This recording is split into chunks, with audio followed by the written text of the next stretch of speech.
The speakers today is going to be a market report by me. We're going to have a romantic zone market report by Taniel Chemsian, and then Jessica Riedesser is going to answer your questions about anything having to do with being an owner, a seller, or a buyer of property here in Mexico.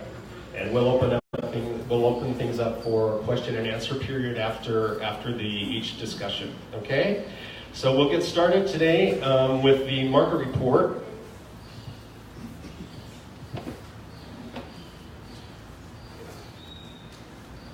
And this market report was prepared with data that we have in the MLS system. There is a professional organization of organized realtors. They can belong to NAR, and we have a professional organization here. It's called AMBI. It's the Asociación Mexicana de Profesionales Inmobiliarios. And we take this information. We're one of the few board of realtors in the country that has real life, good, dependable data. And it's been a lot of hard work to get this system put together. But this is as good a data as you can find in almost any market here, as far as comparables and being able to be on top of what's going on in the market. Just a quick advertisement. Timothy Real Estate Group has been the #1 selling brokerage in the Bay since 2011, so we're proud of that. This year we sold 112,728,000 plus in dollar volume for last year. The total sales in the MLS system last year, Timothy Real Estate Group had about 11.5% of the total sales last year. And you can see as the principal offices stack up, we're up there with quite a chunk of change there. So the stats for the entire Bay that we want to take a look at are really, we're going to talk about the absorption rate. We're going to compare 2016 to 2017. The absorption rate has actually gone down. We went from 27 months in 2016 to 18 months in 2017. The difference between an asking price and a sold price went down from 89% of the purchase price to only 94%. So that was only like an average 6% discount on off of the asking prices. The average days on market, however, did go up about a month. So they went from 370 days on market to 400 days on market.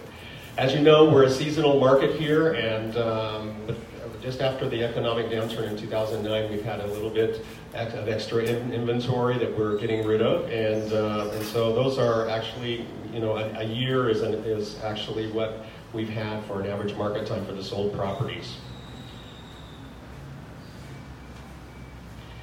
Looking globally, the total property sales, we had a 32% increase of property sales in the Bay in 2017 over 2016. The dollar volume sold went up 40%. We went from 185 million to 260 million. So 40% jump in 1 year is big for this neighborhood. The average sales price went up 6% in the Bay. And now let's look at the different areas in the market. Condominium sales. Condominium sales went up 36% in 2017 over 2016. Dollar volume of condominiums sold went up 44%. So the actual sales volume of all the condominiums sold is up 44% for condominiums. The average sales price went down 1%.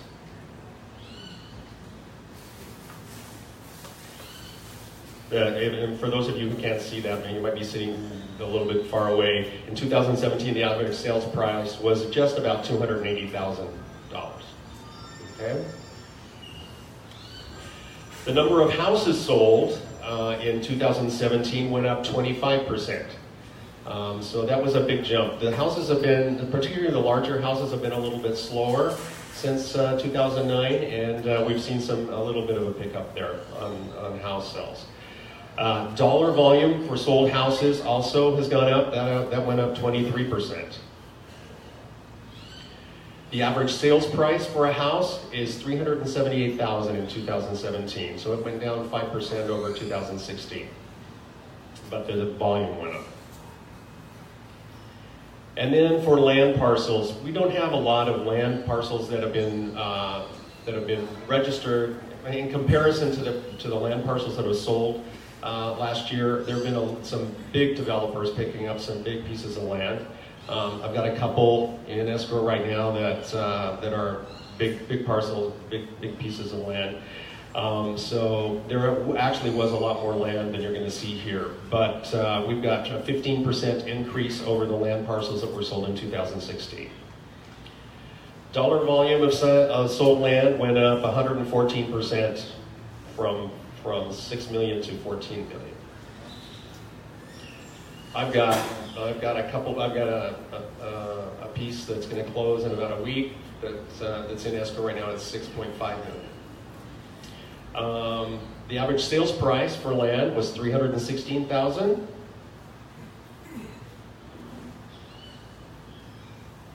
And now I'd like to take a look at separating the bay between South Shore and North Shore, so that we can see what's happening in each end of the bay. On the South Shore, we had a number of 281 condominiums sell.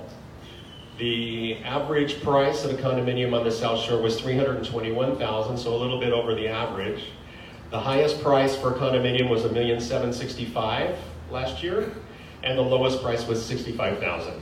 And the average days on market for those sold properties was 389 days.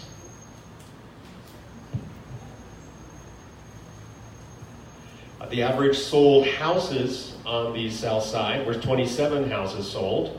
The average price of those houses were $446,783. The highest price was $1,275,000, and the lowest price was $69,000 sale. And the average days on market was 414 days.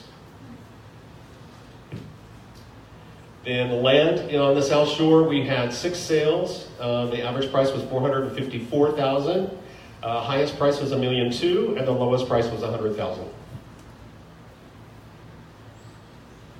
But the average days on market was 635 days. That was a long time. And then taking a look at the North Shore. So this would be Nueva Vallarta up to Sayulita. The number of condominiums that sold was 161. The average price for a condominium in Nayarit is $344,000. The highest price for a condominium paid last year was $1,750,000, and the lowest price was a $24,000 sale that I assume was a fixer-upper.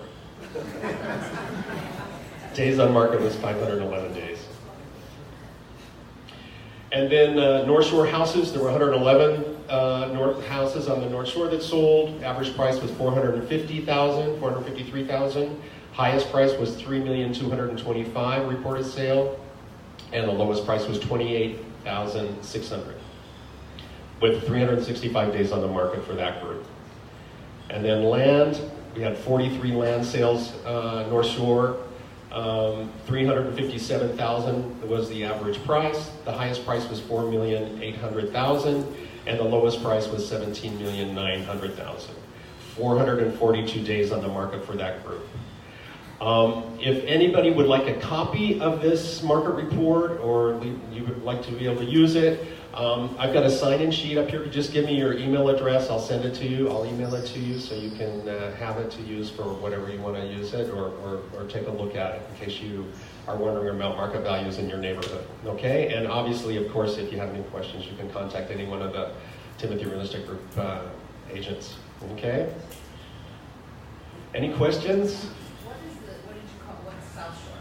South Shore would be from the Romantic Zone. It doesn't include Centro, but Romantic Zone all the way to Boca Tomatlan, all the way up there. Yeah. When you say average number of days in the market, especially seasonal market, is that 6 months a year, or? You know, it's funny. It depends on the year, and you know, we've come out of it. We're just, you know, last year really kind of started to jump out of the over inventory, you know, that we had. It's funny. Sometimes we show a lot of properties in the wintertime, and then people go back home and they kind of forget about us for a couple of months, and then they go, "Wow, I really, you know, this work thing is not working for me," and then they come down and they actually write contracts during the summertime. So oftentimes we're doing more contracts in the summertime than we do in the wintertime. But it's, you know, the season really goes until about June, I would say, So that lately. If it's 400 days, that could be 2 years it's been on the market. Mhm. Or it's No, it would be 400 days that it's been on the market. Yeah, yeah, actually, yeah. it's not seasonal. Actual days, yeah, not seasonal. Yeah, it's 365 days, yeah. Oh, sure. Yeah, yeah, okay. Carl, have you looked at any of this